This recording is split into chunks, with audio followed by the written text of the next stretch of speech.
want you to imagine for a moment that there were two students working in school, okay? And this represents the first student. And they studied very hard for an important test that was coming up.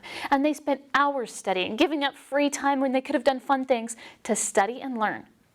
And as a result, they got a good grade on their test. In fact, this student got an A+. And they were so excited about that because they had worked hard to earn that A. But then I want you to also imagine a second student. Now they knew this test was coming up, and they were watching all the other students, and they thought, I won't be able to do it. I won't be able to get a good grade even if I work for hours. Besides, I have a lot of fun things I want to do, and I don't want to waste all my time studying. So they decided to cheat. Instead of being truthful and honest, they decided to figure out another way to do their test. But the result was that they got an A+.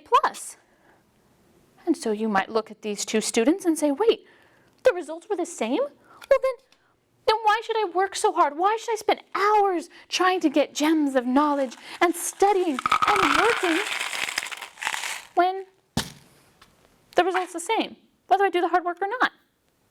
But the truth is, the results aren't really the same. Because this student gained lots of valuable knowledge, things that they really needed to learn. But this student, though they were given wonderful things to learn, they lost it. They didn't keep it. They didn't save it. They ended up empty because, you see, they didn't do the whole job. They only did a little part of it. In fact, almost none of it. And then what's going to happen later on when they're facing other tests, bigger tests, or someone asks them to do something that they should know how to do, but they don't because they gave up all the knowledge that they could have gained. So it's important to be honest, not to cheat and try to get out of things, because that's a disadvantage to you, and it also is disobeying God. But God tells us something very important about this.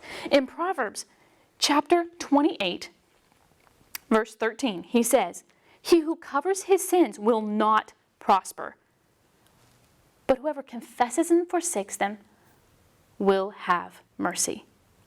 So what that means is, it's important when you have done wrong, if you've cheated on a test or you've only done a job sort of halfway, that you confess that you tell on yourself, you agree with God, and then make it right with others if you need to.